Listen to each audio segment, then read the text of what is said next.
Hello everyone, it's Dylan from Yu-Gi-Oh! Everything, and welcome back to another Yu-Gi-Oh! 7's video. So Yu-Gi-Oh! 7's is coming back after its second hiatus. The hiatus is coming to an end. Episode 10 will be airing on August 8th. And hopefully, I'm sure a lot of us that have been keeping up with the show are hoping that it is worth the wait, because at this point we have now had about 10 weeks of break. We've only had 9 episodes so far. It's been a very up and down 2020, but I truly believe that based on the episode 10 summary, we are going to be in for a really exciting next few episodes. I have never been more hyped for Yu-Gi-Oh! 7's than after reading this episode summary. I can't wait to get into it, man. So, Pete, how you doing, dude? I'm doing good, man. Thanks for having me. You're welcome. It's been a while since we did one of these videos where it's kind of like a one-on-one, late-night kind of, summary video, but Absolutely. I'm excited to get into this. Me too. It's been a long time, and so you don't know anything about the summary. I know nothing. If you don't want to know about the summary, I would suggest clicking off the video. Episode 9, if you remember, led or finished with Roman seemingly like he was about to make his move. The stage has been set. I think that's what he said. Here's the episode 10 summary. Episode 10 titled, A Horrifying Horror Duel. Yuga and Co., it's been a while, got tickets to a Roa Roman concert from Roman. They arrived at a place called the SEVENS Hells Hall. Yuga was then challenged by Roa, the vocalist duelist of Roa Roman, to a 3v3 match. With the ownership of Rush Dueling at stake, Rook will have to face off against the first duelist in a nightmare-inducing horror duel. And that is your episode 10 summary. So there's a few things that we can immediately take before I have you come in on this. And the first thing that stands out like a sore thumb to me is Roman is the one giving them the tickets, which is obviously a trap. So Roman is complicit in this decision, We've seen, which we knew was going to happen. And that's why I'm super excited for this, because really since the very first episode when we saw Roman acting weird, from the very first episode where we saw the opening and we knew Roman had some scenes that didn't really match the flow of the opening, right? She's crying in a very darkened closet. There was obviously going to be some character tornness that she was going to go through, and some strife. Some strife, absolutely, good word. Better than tornness, which I don't think is a word. And we we knew that was going to happen. It was just a matter of, well, when is it going to happen? It's going to happen. In this episode, most likely, Roman is going to lure these guys into a trap.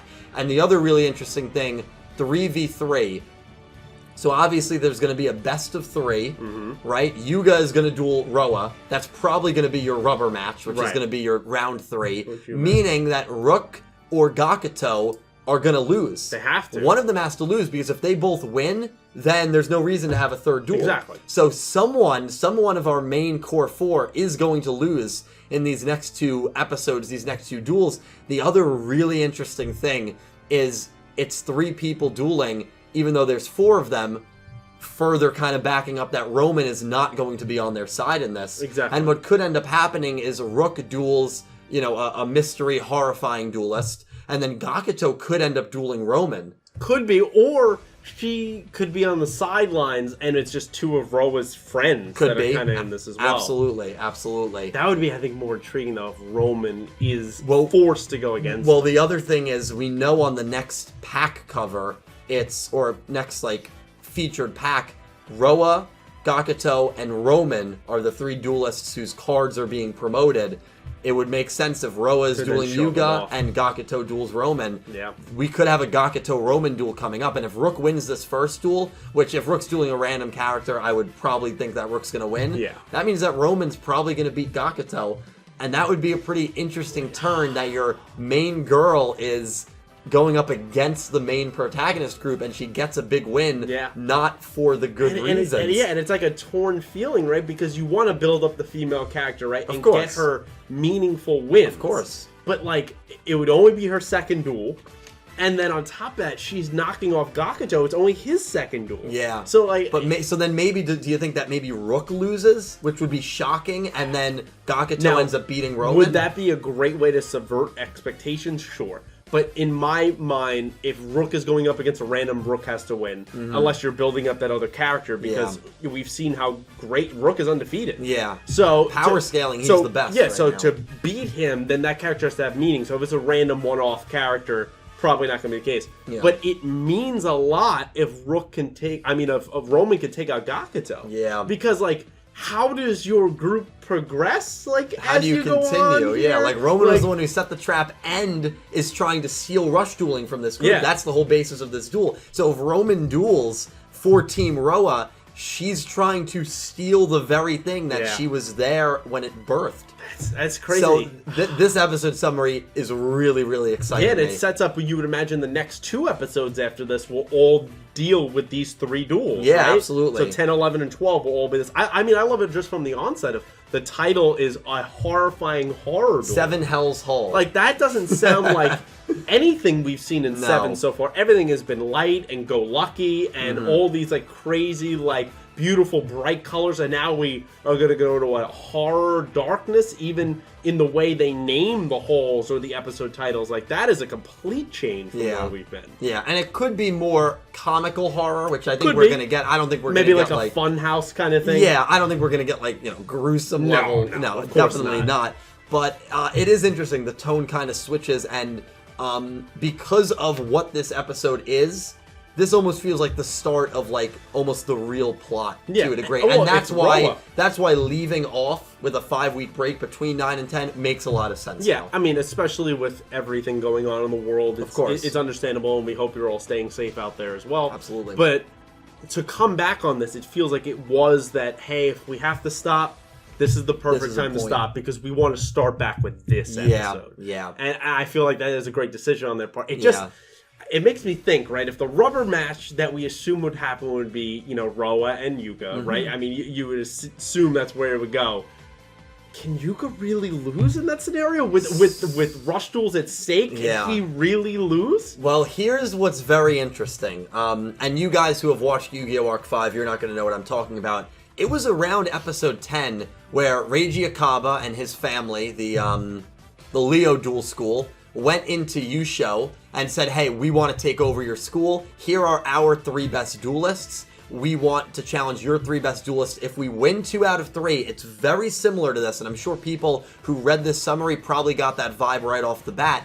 If we win 2 out of 3, we're taking over the Yusho Duel School. And what happened? Yuya dueled first. The protagonist dueled first. Beat Hakuto, then Yuzu dueled, of course lost to Masumi, although that was a really good duel and she got a rematch win later, so that mini rivalry between Yuzu and Masumi was actually done really well. And then the final matchup was Gengenzaka versus Yaiba, and that ended up being a straight up draw. And so they tied, but then Yusho said, hey, you didn't beat us 2 out of 3, now get the hell out of our school, and Leo left. Leo Duel School left. They didn't take it over because they didn't win 2 out of 3. So maybe Yuga and Roa draw, and that's how you can kind of continue that plot line down the road. Like, hey, this guy wants to steal rush dueling. We were somehow able to hold them off, but like we didn't beat them. Like, we're on level playing field with this team. Okay. I could see it going that way, but again, the Yusho example is different because in Arc 5, the protagonist dueled in round 1, not in round 3. At the beginning. The protagonist was not the one who got the draw. So maybe Yuga, but if Yuga and Roa duel in round 2, maybe Yuga loses if Rook wins, or Yuga wins if Rook loses.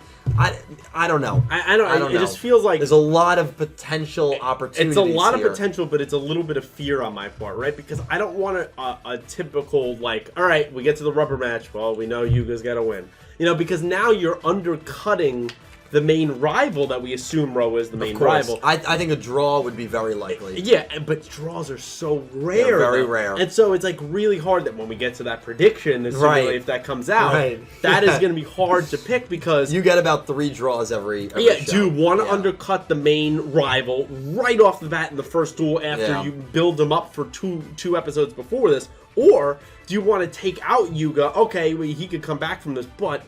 you have the stake of rush duels. So, like, what does that mean if then that power goes over to Roa and his crew? Like, that would be a very interesting storyline if they went that way, and Roman kind of has to be dragged to go with them, so it's like she betrayed the three guys. I'm so interested to see because we know based on this that Roman is involved in the 100%. trade. She's going to turn on them. But I'm so interested to see her actual feelings of turning on them. Like, is she doing it because she just like, you know what, I'm doing it, but I'm not happy that I'm doing it? Or is she fully on board with her brother? See, like, is she doing it? The vibe I've had is that she's not on board with this. I agree with that. And so, then that makes me wonder, is it just, he's my, like, let's say, older brother or something, or he's my brother, so I have to listen to him? Or is it, Roa has something on her that he's making her do this because it's like, well, if you do this, like almost like blackmail, then I'll expose you on this, or I'll kick you out of the band. I'll kick you out of the band. You know, that could be a thing too. Like, he has that kind of power, so she kind of has to do it. Well, the band angle would be interesting because remember, when she is crying in the opening, her guitar is in the shot. Yeah. So it could be that it's all related to that whole, she has to do this to stay in the band. Could be, or that could be she decided to be with the guys. She realized this was wrong, but that subsequently gets her kicked out. Right, so now it's that love of music, it's gone. Like, she can't be like her idol that she saw in the concert and got the card from. Yeah. Now, in her mind at that moment, well, that's done. That dream is dead.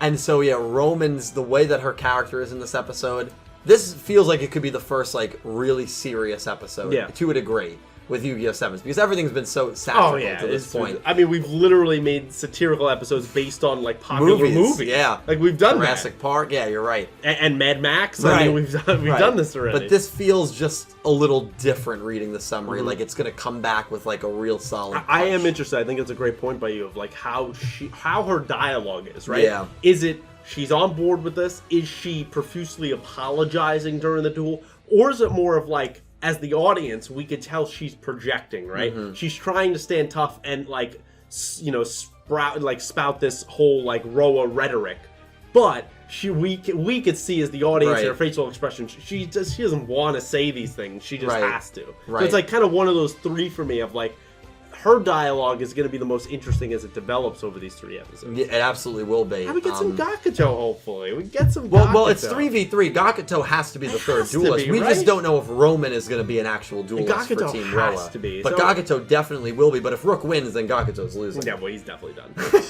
He's definitely done. I mean, he can't win then because then the third matchup means nothing. So maybe Rook loses right off the bat. That'd be crazy. Yeah, there's so many possibilities. You have to build up those characters then. You have to. You have to build up the character he loses to. He has to be he has to be one of like a quote-unquote Knight of Hanoi. Could be like a Spectre to like Revolver. He has to be. Yeah. So much intrigue, man. This was a great. It's a good summary. Yeah, best summary you've ever read so far. For Sevens. For Sevens. Of course, for Sevens. Yeah. We keep that. I mean, we had some great ones in frame. Of course, we keep it in the scope. Yeah, but listen, I'm genuinely super excited for this episode and to see what's gonna happen.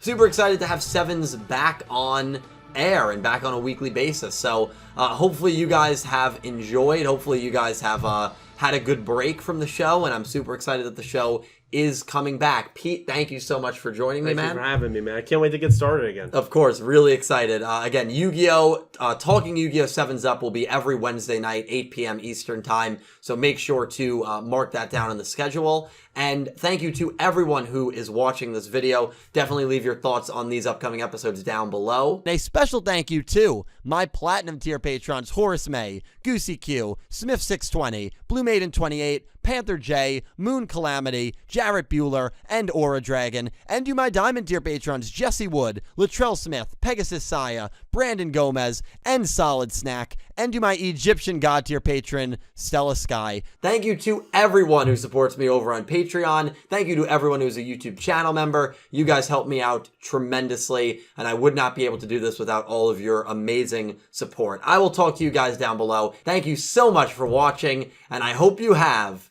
an amazing day. Thank you, guys. Thank you, guys. Great job, dude.